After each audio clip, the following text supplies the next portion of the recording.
Hey, everybody. Thanks for having me. Welcome to the Making Money Online podcast. We're going to have a great show for you today.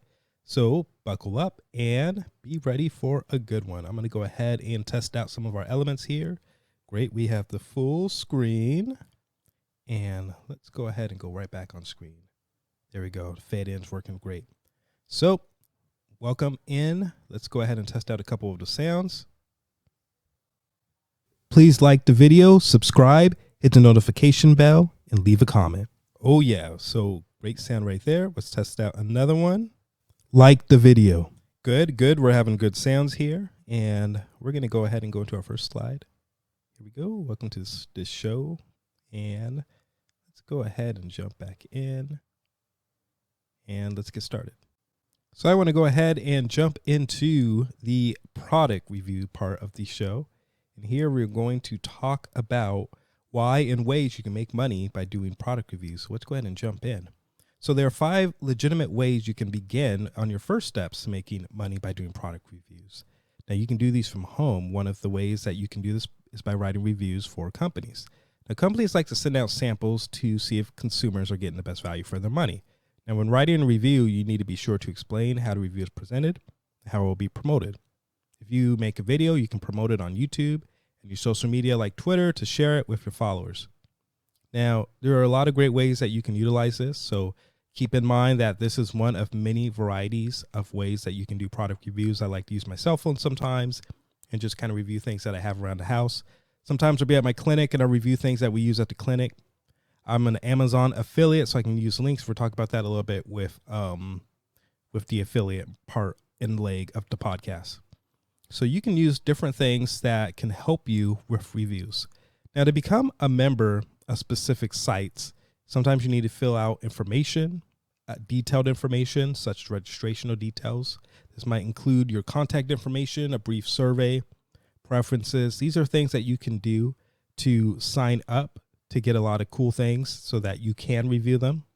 You might even have access to different types of blogs and content that can be helpful. So there are a lot of different ways that you can utilize that. I recently did a review on this microphone I'm using right now, the Rode Podcaster. It was a great, fun time. I had a good time doing this review.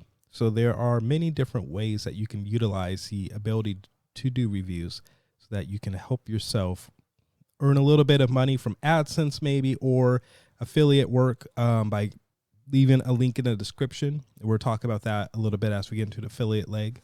But doing reviews is a really natural way to be a helpful part of the community.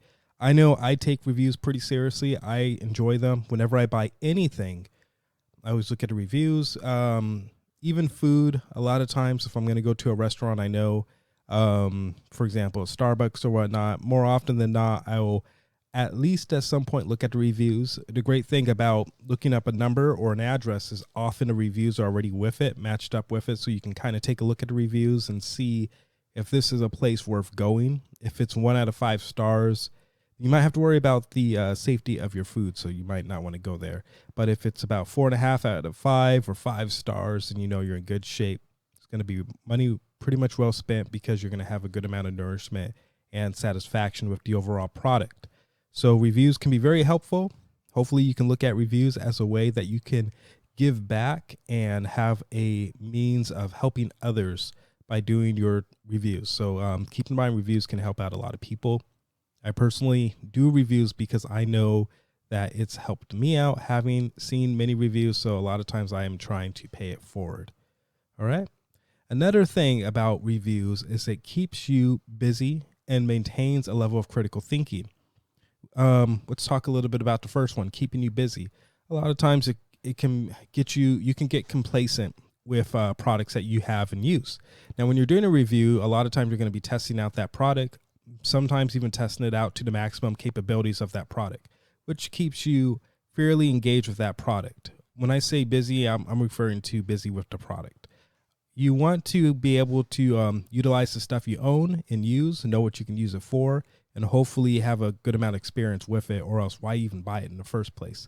So being able to do a review is often a great way for you to utilize the ability to take a product that you probably bought or use, and find out its limitations, all of the capabilities that are associated, and really focus on trying to give a detailed critical analysis. And that brings into the second part, utilizing your critical thinking skills. You can see what you can do with a particular product. For example, for some people, a rubber band might just be good for flicking people. For others, it can be used as something to even tie up their hair. And for others, it can be used as something that can hold their pencils together. So critical thinking is a great way to engage your brain. It's healthy for you. And product reviews offers that availability. So if you ever catch yourself a little bored, a little down on time, a little down on yourself, maybe you want to utilize your brain and flex a little, a product review might be really helpful for you. And let's talk a little bit about free samples. Now, by doing reviews, you can get a lot of free samples. Established community influencers often accept opportunities to review products for the ability to have a brand new product that's been developed and use it for free. So this is a great business venture I would look into getting into if you're not already into it, because when you do reviews, it does offer you, more often than not, a good opportunity to get your hands on a variety of products. So take advantage of that. That's a really fun and cool idea of what you can do with gathering information and or equipment. For example, if you need couches and offer to do a review of specific couches, you might be able to utilize those couches for free, review them, and also keep them in the event that you want to keep them. So that's a great advantage of doing reviews. They get a little something because you're giving them free marketing. Their cost of acquisition is just the product itself. A lot of times they might have an overflow of the product or overstock. So that's where you can come in and really help them. And then they help you out because now you have a product that you would have elsewise had to have bought or been gifted, but now you got it for essentially free. There was a transaction, but not of monetary. So you did a transaction of value in the essence of a review, but at the same token, you got to hold on to your money and your cash, so you didn't have to part with your monetary value.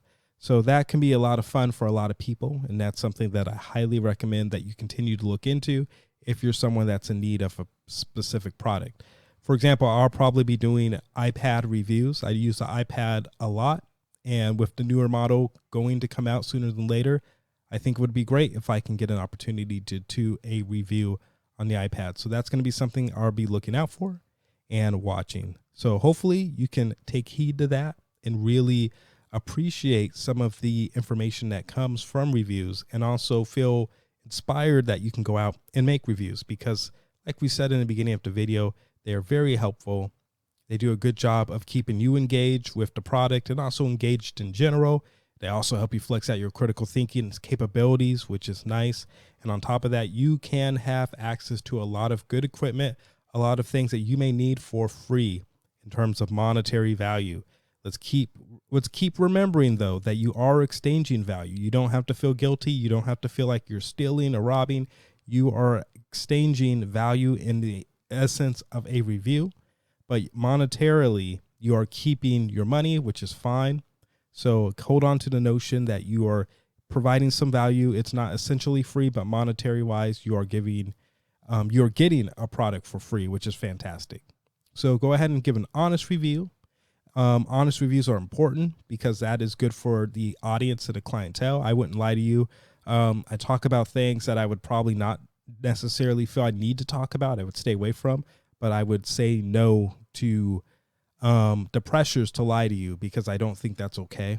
I wouldn't be able to sleep well at night knowing I'm lying to you and tricking you into buying something that you may not have any use for or may not be good for you. So keep that in mind. You want to take care of your audience. They trust you, and do your best with that. So let's go ahead and move on to the next leg of the show.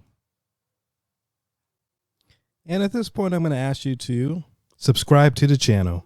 Please go ahead and subscribe, be a part of it. That would be very smart. We think that you're going to really enjoy being part of the channel. So like the video and subscribe to the channel. Yes. I'm going to go ahead and jump right back on screen as we get ready for our next topic. We're going to be talking this time about real estate, and we want to discuss ways in which you can become a real estate agent, your first steps to real estate success. So let's go ahead and talk about this. If you want to become a real estate agent, there are several steps that you must take. This include purchasing a home, purchasing a real estate agent, and tax consideration. Before you begin, you need to have a business plan and a clear set and strategy about your goals. So let's talk about working with a mentor and how you can learn more about the real estate business. Now, buying a home. Making an offer to buy a home is a psychological process. Both the seller and buyer want to get the best price. A conventional rule of thumb is that start at 5% below asking price. However, the amount of wiggle room you have will depend on the market conditions. Now, if the market is hot, you may face several offers that may be disadvantageous and pretty hard on the negotiation hand. On the other hand, if the market is slow, you may have more bargaining power. Now, after choosing a property, the next step is negotiating the terms of mortgage. You will be required to sign a closing disclosure, which is a document that describes the terms and cost of your loan. Now, this document is important to review before signing the contract. Closing day is the day where the seller and buyer sign the final papers and transfer the funds. Now, after the closing, you'll receive the keys to your new home. Before making an offer on your home, though, you should research the neighborhood thoroughly. You should check out the crime rates, the school rankings, and home values, and any planned developments in the neighborhood. Now, these factors can help you determine whether a particular property is the right one for you. You should also consult with a real estate agent.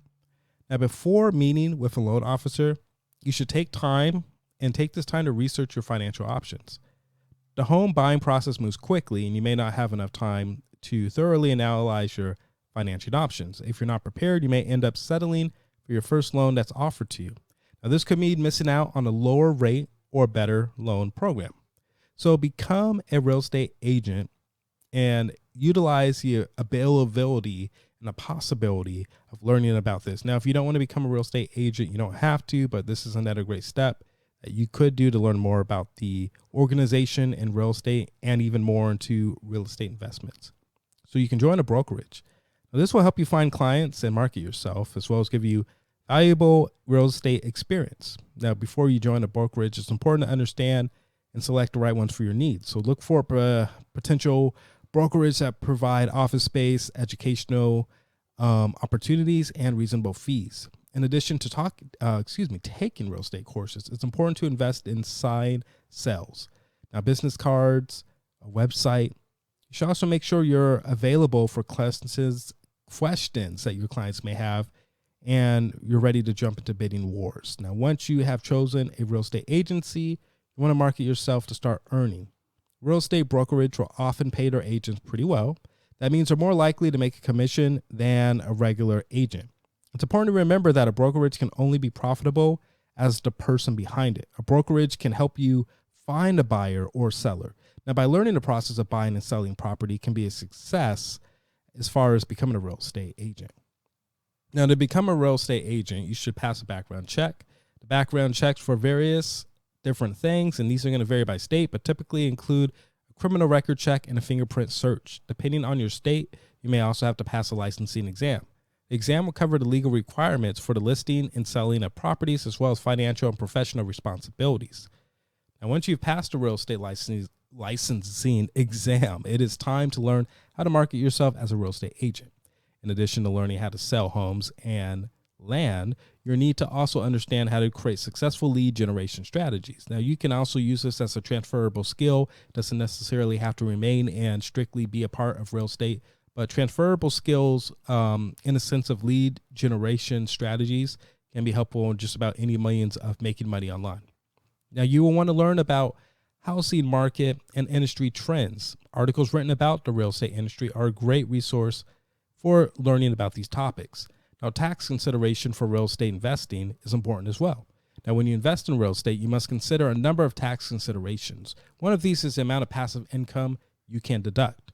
Passive income is any income that is not actively participant, such as rents and limited partnership stakes. Passive income is especially relevant to real estate investors since they can deduct their losses against other passive income. Now, this is called depreciation. Now, passive losses cannot be deducted against active income or wages. Okay. Now, why there are tax advantages to investing for real estate, it's important to be aware of complexities of the tax code, which is really something that I highly recommend you get a great lawyer who specializes in real estate to help you out with this, particularly one in your state. Now, even if you're an expert on tax law, not everyone has the time and the knowledge to understand it all. That's why it's a good idea to work with a professional tax advisor before buying your first investment property. That is very true. Now, this professional can guide you through the purchase and operation of your investment property and avoid any unpleasant surprises that come with tax. Now, coming from a family of lawyers, I can say this. When it comes to professionals, the lawyer is going to know more than the tax professional, usually if they specialize in tax. So I would highly recommend the lawyer when it comes to real estate tax over the real estate agent who specializes in tax. Sometimes it's off, but if I had to go on a scale probabilities, I would choose the lawyer. Okay. Additional tax consideration for real estate investing is whether you are an individual or partnership. If you're an individual, you must pay taxes on any investment income. The IRS defines what types of income are considered investment income. Investors who are high earners may have to pay a federal government net income tax, NIT, which applies at about 3.8%, which gives different types of investment help. Now, IRS regulations clearly are for those who need to pay the NIT, and the rates you'll have to pay depend on the filing status and your modified AGI, adjusted gross income. So keep this in mind as well as you are getting involved in real estate. So lots of ways to make money as a real estate owner and investor, particularly if you buy a property, you want to live in that property for a certain amount of time, and then move out by doing a FHA loan or conventional loan. All those options are on the table and are available. Now, you can also buy a property with the intent of starting it through a business, having that deed be an LLC, and using that property to rent out or using it as a Roth IRA account. These are all options that are viable as well. So keep in mind, there's a lot of different ways that you can utilize real estate to make money as an investor, or you can utilize it as a long-term retirement. I mean, we're still talking about investing here, but if you want something more volatile or more long-term, there's different options available. So keep that in mind when you're doing your real estate. And hopefully you've really enjoyed yourself with some of this information. We're going to go ahead and move forward with our next one. Welcome to the leg of crypto. Oh, yeah. Hopefully you have a perfect time here. So let's go ahead and jump right in as we talk about the first steps to crypto. Now, before you invest in crypto, it's essential that you understand how it works. Now, in this video, we're going to talk about the basics of crypto trading, how you fund your crypto account, and how you keep your crypto safe. You'll also learn about the risk involved in investing in crypto. Then you'll be able to make an informed decision about your cryptocurrency investments. So, trading cryptocurrencies. Now, to start trading cryptocurrencies, you will need to create an account. The process will require you to provide a valid email address and strong password. You'll also need to verify your email, which is important, and this is going to contain a unique code that you might have to enter. Once verified to your account, you can deposit your initial capital. Now, some platforms will allow you to deposit different types of methods some platforms will allow you to use several different types of methods as far as your deposits go with cryptocurrency. Now, let's go ahead and look for other form trading. Things that you should avoid is being impulsive. Now, there's high risk making decisions based on emotion. This is important for you to understand that this is something that happens and be aware of it. Now, emotional, high risk, volatile type behaviors can lead you subject to different types of stressors and pain and cause you problems along the way. So you want to make sure that you're doing your best to keep an eye out for that and that you are really trying to make the best decisions, because crypto can't be a volatile market. We're talking about a decentralized banking system. So keep that in mind. Okay. It's important, really important for you to avoid feeling pressured. Avoid feeling that you have to do something, not having a good feeling about something. Remember that this is for you, so you want to make sure that you are doing the best of your ability. You can do it. You really can. And you really can do it. As I said in the voiceover, this is important for you. So you don't want to be stupid, but you want to do your best, and you want to make sure that you're really trying. Well, okay. Let's go ahead and move on. Now, when it comes to cryptocurrency, you got to really take the time to figure out what it is and what it can do for you. Crypto can be sold in a lot of ways. It can be bought in a lot of ways. You can actually use crypto to buy a lot of things. Crypto is a really good way to get into the currency market and to do different types of exchanges beyond the dollar bill. And we got to fix the lens. Give me 1 second. And that was quite a rookie mistake there. Sorry, guys. Let's go ahead and continue talking about how crypto is important and what we need to do and what we need to understand what we're doing with crypto. Okay. So you want to make sure you're doing things to make informed decisions. Now, trading cryptocurrencies. To start trading cryptocurrencies, you need to create an account. This process will require you to provide different types of email, strong passwords. And I think we covered this a little bit, so we're going to go ahead and move on. I know there's a little bit more information here that's different, but let's go ahead and jump back into some of the other things that you can do with cryptocurrency. One thing that I've been looking into is getting a cryptocurrency, a Bitcoin ATM. And this is something that I've been trying to get my hands on, and eventually I will do it. It looks like in the coming times, it will be more profitable. Right now, we're still kind of waiting on it. The pricing isn't exactly where I want to be, especially with the stock not being exactly where I think it could be. But in due time, I will have more updates for you on how that process is going, me and my Bitcoin ATM. Now, you should focus on learning how to identify patterns in the market and where you stand in relation to the larger picture. You should also understand the zero-sum natural cryptocurrency trading rules. This will help you minimize risk and maximize your potential gain. The price of cryptocurrency is affected by factors such as the number of buyers and sellers. Now, if there are more buyers and certain types of cryptocurrency is going to take the price up. On the other hand, if more sellers are looking to sell a particular cryptocurrency, it will decrease. So buyers and sellers are a big part of the game. And once you have an account set up and connected to a bank account, you can begin trading cryptocurrency. This is much different from real estate. Real estate is very complex in a lot of ways. Now, crypto is a lot like stocks. You just press a button and things can happen. So keep in mind, there's a lot of simplicities to cryptocurrency that you might be able to appreciate. Perfect. But that said, it's not going to be the easiest thing in the world. You're always going to be sitting tight in a certain aspect because it is a volatile market. So keep in mind, crypto is going to go up, it's going to go down, and you want to be mentally and physically prepared for those transitions. Okay. You can make wire transfers with debit cards. The cheapest way to fund your account is to use an ACH deposit, which is usually free and easy to do. You can start trading and allocate your capital to major cryptocurrencies such as Bitcoin, Ethereum, or smaller altcoins. Now, most traders and investors will allocate their initial capital towards one or two different types of cryptocurrencies. Once you know the basics of the trading process, you can use technical indicators and other indicators to make your trading easier. Now, another crucial step with cryptocurrency trading is picking up on a trading strategy. Now, experts and expert traders will talk about different types of combinations of strategies and factors for the crypto they're investing in. Now, often these traders will use a combination of technical analysis and fundamental analysis to decide which coin to invest in.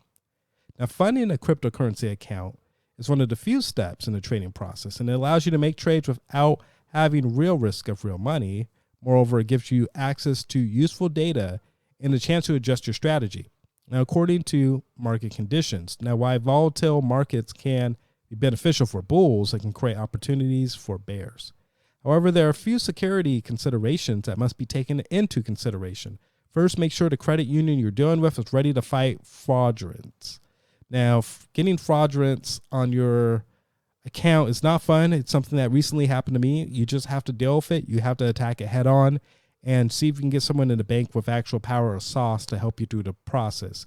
If you're dealing with someone that doesn't know what they're doing or too worried or scared or unsure, try to get a manager involved. This is what their job is, to deal with the more high-stakes situation, and fraud's no different. Okay, let's go ahead and continue. Intelligent layers of security are an important part to minimize the threats when it comes to the cryptocurrency model experience. Now, storing your crypto is one of the main concerns that people have when they get a cryptocurrency. How do they store it? Now, while hardware wallets are generally considered to be the safest method of storage, this is not always the best choice. Thankfully, there are many options available.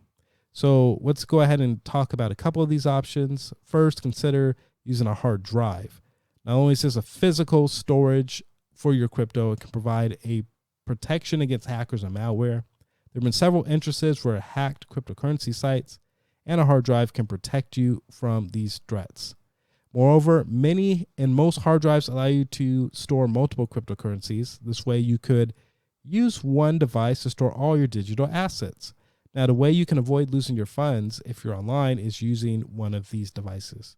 Another way to store your crypto is to use a hardware wallet. Now, this is a ledger such as Nano S.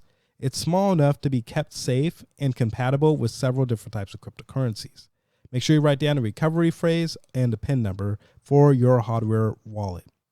And the benefit of this is to have a high variety of different operating systems in place. So hopefully that has been helpful information for you on cryptocurrency, what it can do for you, how it can be helpful for you. You can do it. You really can. And thank you for being here. We will be back with more information on the crypto leg. At this point, I want to remind you, subscribe to the channel. And let's go ahead and move into the other parts.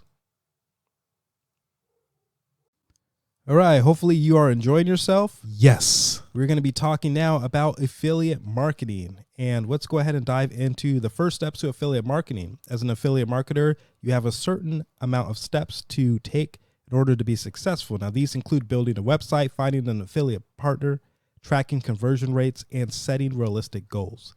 The more value you can provide your visitors, if you want to make sales, then you should consider partnering with a reputable company. Now, building a website for affiliate marketing requires a few different types of steps. You're going to need a domain name and a web host. Next, you need to build your website.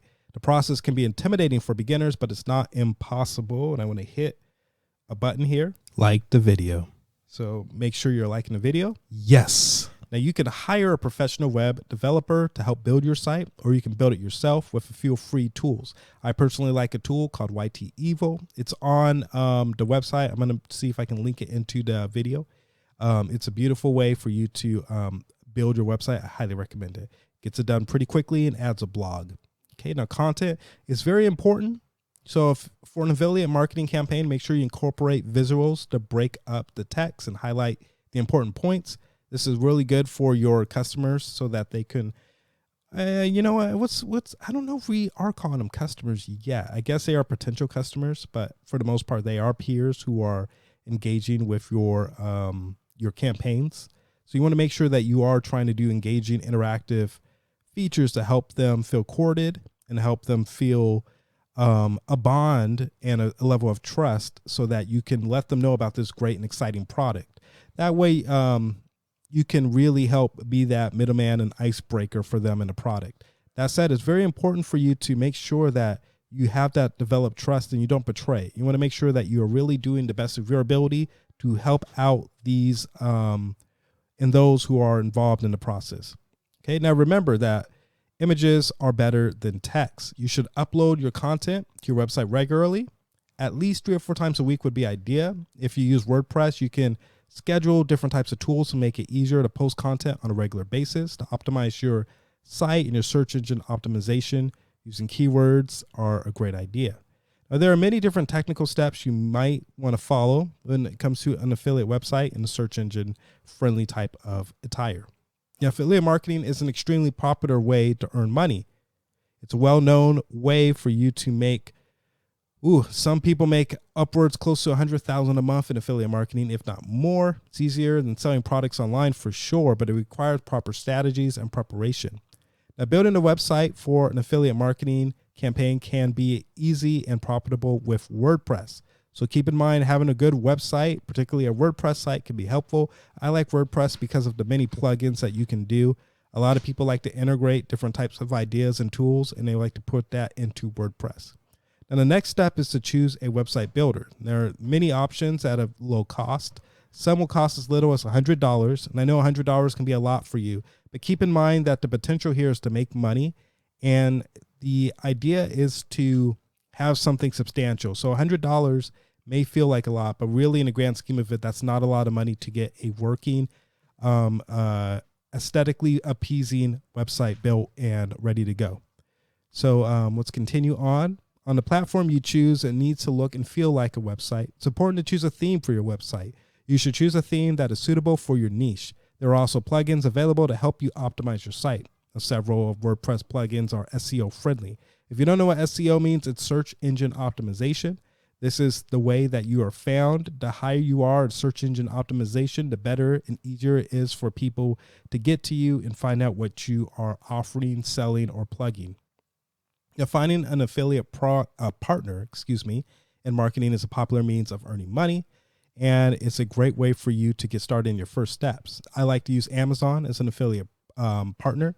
They gave me a link option for any product on Amazon. So there are a lot of products that I have and own. Anything that I see that's on Amazon, I can get a link. It takes about 2 seconds. It's pretty quick.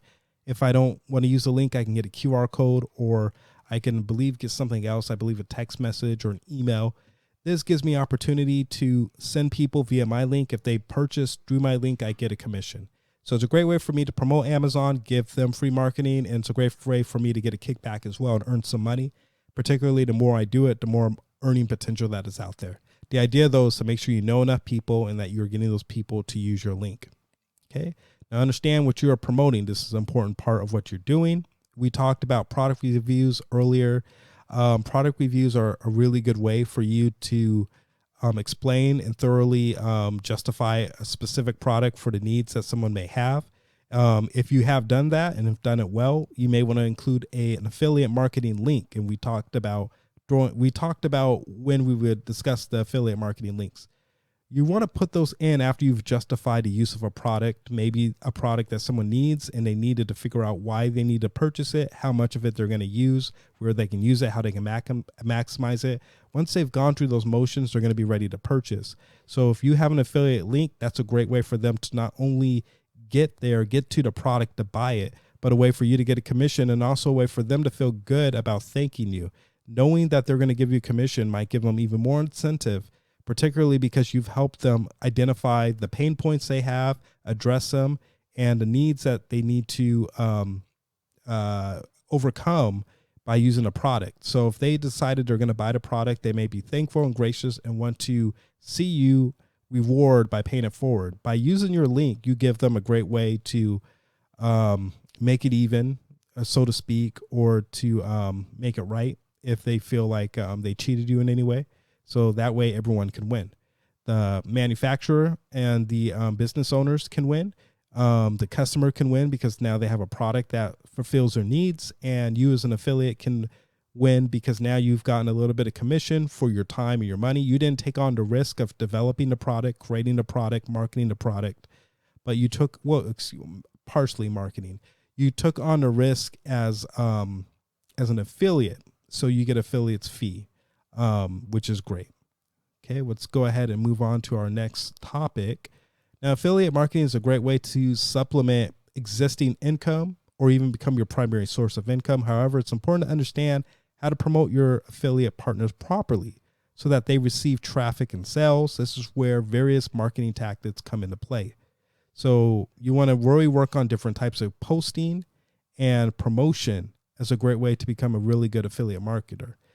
Being an affiliate marketer is a science. It is something that you can learn. It's not impossible. So please don't feel like you can't do it, but it is something that's going to take a good amount of work and skill for you to really get in there and understand how to do it. So be ready for the challenge, be up for the task, and you should do okay. As I said earlier, the Amazon Associates Program is the largest affiliate retailer in the world, has an excellent affiliate marketing program. However, their commission rates have decreased again. They've gone from 8% to 4% in many categories. You can take advantage of these lowered rates to boost your avenue revenue, but keep in mind that Amazon continually drops the commission rates for affiliates. So I've heard of affiliates saying their income has been cut in half by Amazon over the last few years. This is something that they've been routinely doing now, is continually dropping the affiliate rates. Now, I will say this. I've gotten emails from Amazon where they are discussing different ways that they are giving seasonal increases for affiliate marketers. So take a look into that. Those can be great options for you if you're trying to continue to become an affiliate marketer. So thank you for watching the video. Subscribe to the channel. Please subscribe. Like the video. Like the video. Please like the video, subscribe, hit the notification bell, and leave a comment. And we are going to see you soon. So now we are talking about the mental health when it comes to making money online, branch of making money online. And we like to talk about yoga because that is one of the easiest low overhead ways that you can work on your health. Very low maintenance from a physical, emotional, spiritual way of understanding de-stressing. So we're going to talk about a few steps that you can utilize for the benefits of practicing yoga and help you on your journey, particularly if you're doing anything when it comes to business. So some things that you can do is to calm your mind by doing different types of meditation, exercises that can create movement, can do wonders for your body to help you detach and also contemplate an idea that you are healing, which is great. It's been very helpful. It's been really helpful with a lot of psychiatric disorders.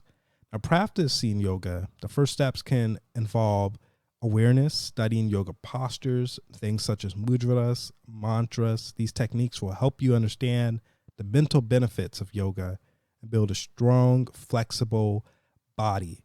Now, this is great for a level of competency. We talk about Navy SEALs who are trained to go through different types of obstacles and challenges. Many of them are painful, in going to a place in their mind where they are at peace. They are in the present mind, at peace in that presence, no matter what's going on, not too worried and caught up in the past or the future, but really just focused on the present.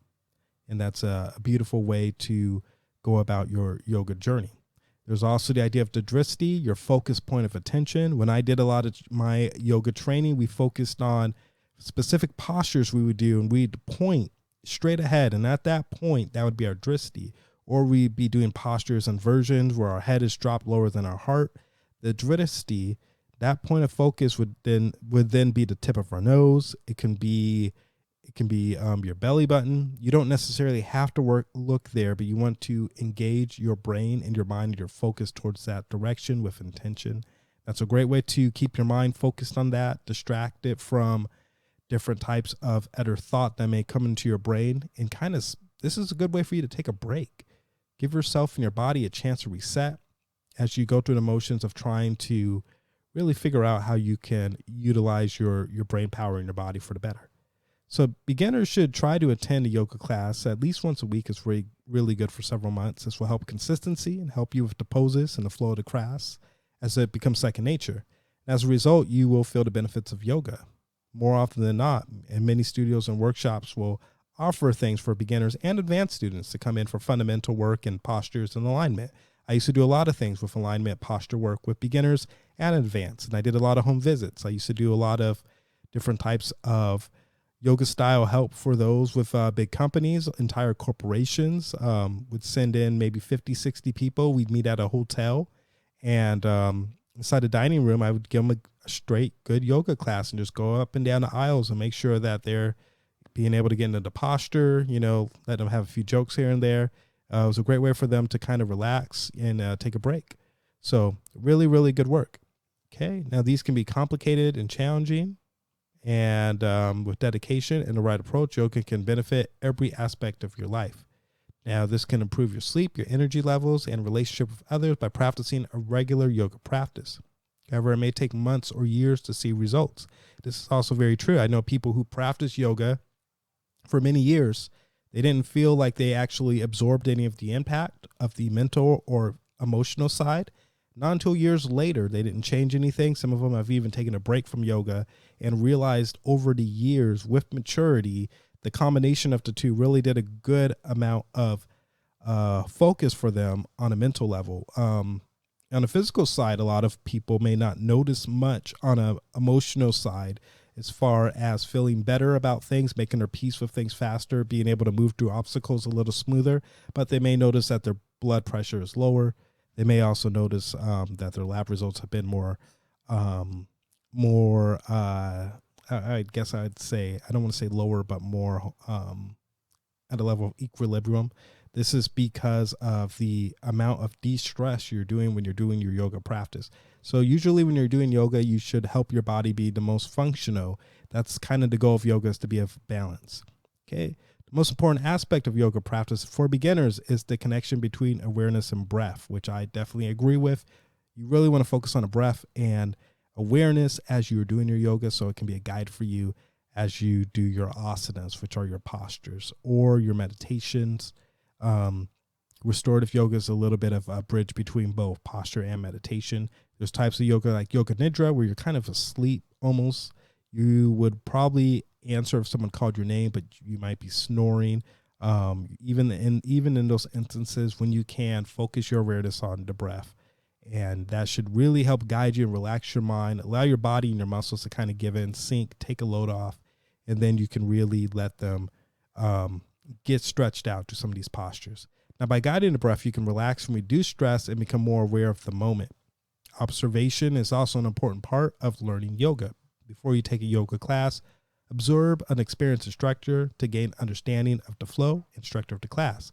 Take notes about what you didn't notice and don't hesitate to ask questions. Now, yoga instructors are willing to answer these questions. Observations can help you learn how to teach yoga correctly. And in yoga classes, a skilled teacher can modify yoga posture to correct the student's alignment, strengthening the arches of the feet or the ankles. A teacher can also work with a yoga block between the thighs to help a student with balancing problems. There's a lot of things that we can do as instructors to help students with certain types of alignment. So please don't let that be a deterrent or a reason why you're not going into a class. Now, observation helps a yoga teacher reflect on their teaching styles, and it helps them to give compassionate feedback. Yes, which is really fun, really helpful for the students. Moreover, it helps yoga teachers to teach more effectively. Observational skills are critical for any yoga teacher. So yoga teachers need to learn how to observe their students and not teach on autopilot. So that means keep the phone down, guys. You don't want to teach with a phone in your hand. If you're looking at postures, that's understandable and that's great. Ideally, though, over time, if you're not a new teacher anymore, you want to make sure that you can do this without the phone in your hand, without maybe a tablet or a list of notes, and just kind of go with the flow and have your routines already planned out in your head. Continue to work on it. If you're a beginner, there's no shame in that. But what I am saying is, if you're having students in a class, your job is to be gatekeepers of their health and also helping them get the best of their ability. So if you're on your phone, you're texting someone, you're not doing your job, if we're going to be blunt. So make sure that you are trying your best to be the best teacher you can be, and that includes being off your phone. If your boss is not reminding you, or your own business, then someone should have to remind. You shouldn't have to be reminded this, but if you do need to be reminded, hey, take it for what it is. You know, you're just trying to do your best, and take the criticism, and so that you could improve on that. And if this video is the one that reminds you, then hopefully that can help you out and help out your students. And all for the best of luck to you. Not here to push you down, but give you a proper criticism. Okay, let's go back to breath. Breath is one of the most important steps in yoga, in which learning how to watch your breath. This is something that most practitioners are going to do when they begin yoga. They're going to focus on breathing in and breathing out. As they breathe in and out, they're going to take a look at the breath and watch it. This is a good way to gain access to meditation, because your focus is on the breath work. Breath and movement are intimately linked as well. As we move and breathe and relax and our lungs expand, breath and movement is going to be very much a part of this. So hopefully this has been helpful for you. Thank you for watching this video. We got more for you coming soon. Yes. Again, please subscribe to the channel. Also, a little bit more aggressively, I'm going to say, like the video, and we will see you very soon.